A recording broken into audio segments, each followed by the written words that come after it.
symbolique de la clé de la maison de David. La symbolique de la clé de la maison de David. Mais avant cela, j'appelle tous les saints à se lever pour la prière des saints. La prière des saints maintenant. Tous ensemble. Prions. Il élève la voix, il élève la voix, il élève la voix. N'ayez pas peur. Le saint, quand il prie, il n'a pas peur. Parce qu'il est saint. Il sait de quoi il parle. Nous te bénissons, Seigneur, parce que nous sommes 3 fois saints. Merci parce que en nous, tu as mis ta sainteté, ta pureté. Et ici, on ne pratique pas le péché. Grâce à toi, ta présence en nous nous préserve de tout péché. Voilà pourquoi on te dit merci. Merci pour ta grâce. Merci pour la vie qui est en nous, ta sainteté, ta perfection, ta pureté. Merci pour cette église, l'épouse ivoirienne qui est 3 fois sainte. Béni sois-tu au nom tout-puissant et tout suffisant de Jésus-Christ. Merci Seigneur. Amen. Asseyez-vous et que Dieu nous parle maintenant. Amen. Par sa parole. La symbolique de la clé de la maison de David. La clé, c'est un symbole divin qui signifie pouvoir divin, puissance divine, autorité divine, règne divin. Aussi, souveraineté divine. C'est ça le mystère de la clé. La clé de David. La clé de la maison de David. Ça veut dire quoi? D'abord, disons, Ésaïe 22, avant d'entrer dans le vif du sujet. Ce matin, nous sommes dimanche 3 août 2025. Et moi, c'est le frère Christ Moïse, le fils de l'homme 3 fois saint, l'homme qui ne pratique pas le péché, qui ne peut pécher, l'homme en qui ce matin, il n'y a ni péché ni iniquité. Regardez-moi, il n'y a pas de péché en moi. Je suis saint, je suis pur. Parce qu'en moi demeure la semence de Dieu. Je suis 3 fois saint. Alléluia. Je suis le marchand du Seigneur, le juif de la tribu de Juda. Je descends du Christ lui-même. Alléluia. Maintenant, disons l'écriture. Ésaïe 22. Lecture. Ésaïe 22. Oui. Je mettrai sur son épaule. Je mettrai sur son épaule la clé de la maison de David. De la maison de David. On va dire au verset 20 jusqu'au 22 pour voir de qui on parle ici. Lecture. En ce jour-là, oui, j'appellerai mon serviteur, oui, Eliakim. Très bien. Donc Dieu parle à Eliakim. Eliakim. Et dit, verset 22, je mettrai sur son épaule. Je mettrai sur son épaule la clé de la maison de David. De la maison de David. Autrefois, voici comment les gens procédaient pour conférer au futur roi autorité, pouvoir et puissance. On l'appelait devant l'assemblée et puis on prenait une clé physique qu'on mettait sur son épaule, côté droit, comme ça, pour lui conférer le pouvoir de dominer, de régner, le pouvoir de tout contrôler. Donc à travers la clé physique, l'homme de Dieu qui est vrai transmettait au futur roi le pouvoir de régner. D'accord? Avec Eliakim, c'est ce qu'ils ont fait. Maintenant, Dieu il rentre en scène et puis il dit lui-même là, il prend la clé et puis il met ça sur Eliakim. Donc, Dieu, il s'est élevé au-dessus de ce que les hommes faisaient. Maintenant, c'est lui qui dit, on reprend dans la lecture. Je mettrai sur son épaule. Oui. La clé. Oui. De la maison de David. Donc ici, on est passé sur le plan spirituel et divin. Donc pour Dieu, avoir une clé, c'est important. Tu ne peux pas être un roi si tu n'as pas la clé de Dieu. Tu ne peux pas gouverner si tu n'as pas la clé. Tu ne peux même pas prêcher dans l'église si tu n'as pas de clé. La clé tout le pouvoir te donne autorité sur l'assemblée. Tous les pasteurs en principe devraient avoir une clé. pour pouvoir prêcher à leurs fidèles. Sinon, c'est des faussaires. Tu n'as pas de clé, tu ne prêches pas. La clé, c'est le pouvoir. C'est l'autorité que Dieu te donne. Si tu n'as pas de clé, alors tu te tais. D'accord? Maintenant, on va aller un peu vite. La prophétie sur la clé de David va s'accomplir en Jésus-Christ.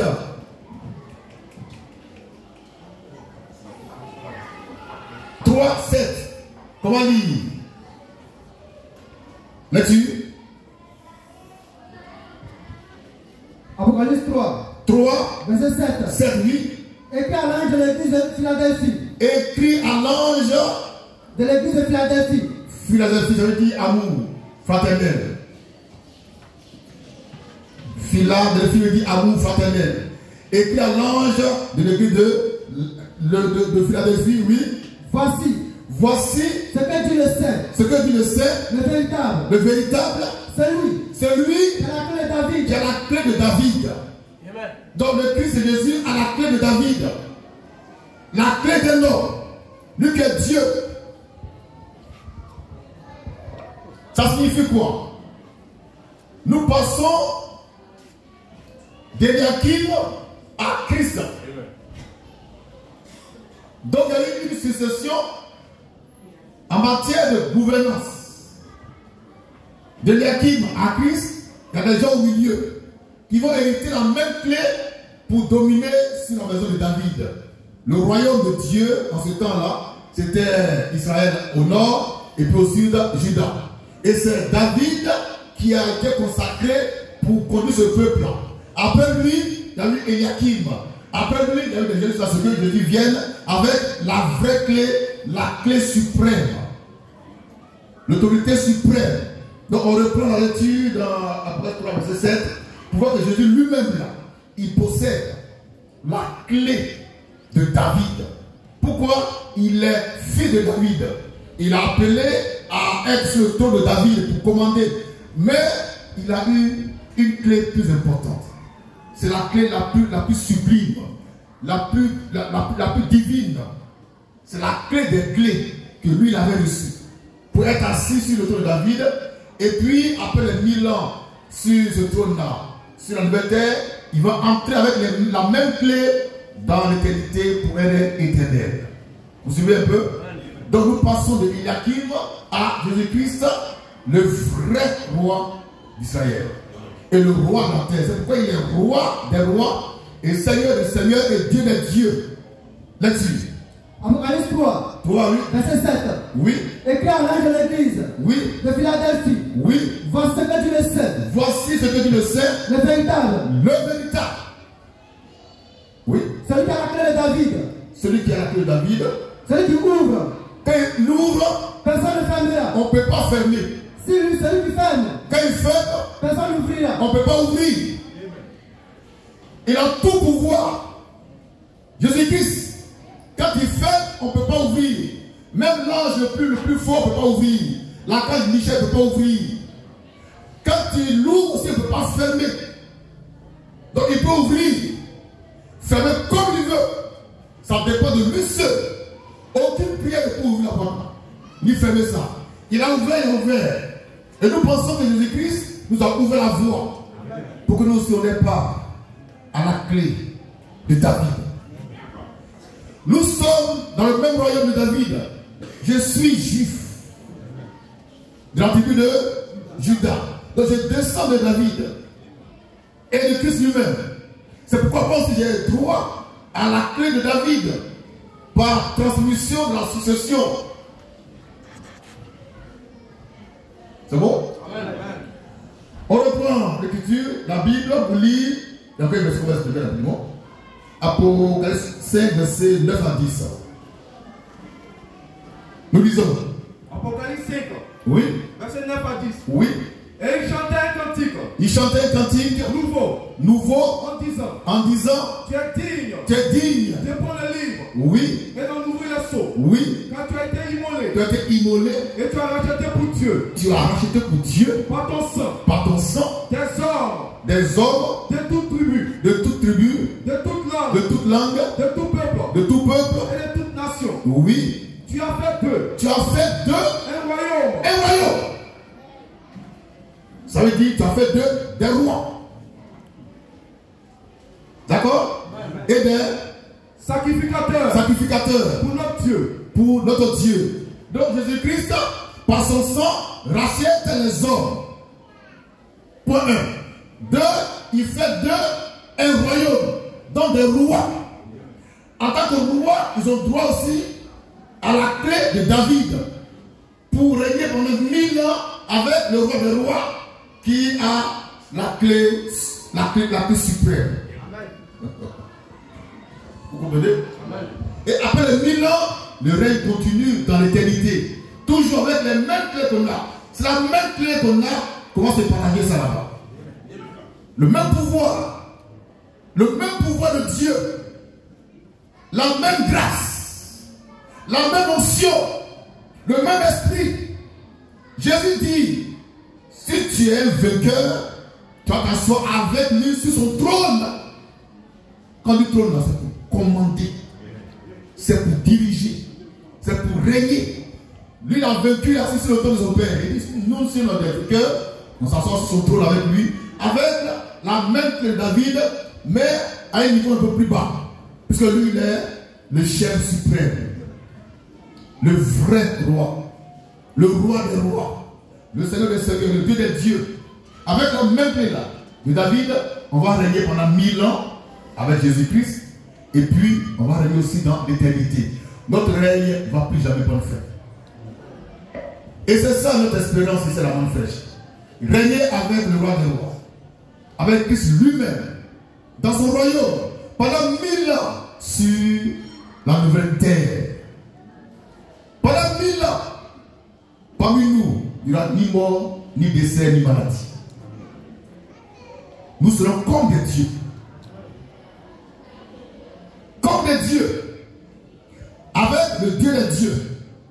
Le roi des rois et le Seigneur des seigneurs. C'est pourquoi je vous exhorte encore à rechercher chaque jour la sanctification qui mène à la sainteté. Notre but, ce n'est pas la sanctification, c'est la sainteté. C'est la sainteté que nous voulons, pas la sanctification. C'est autant de Paul. Aujourd'hui, là, nous voulons la sainteté.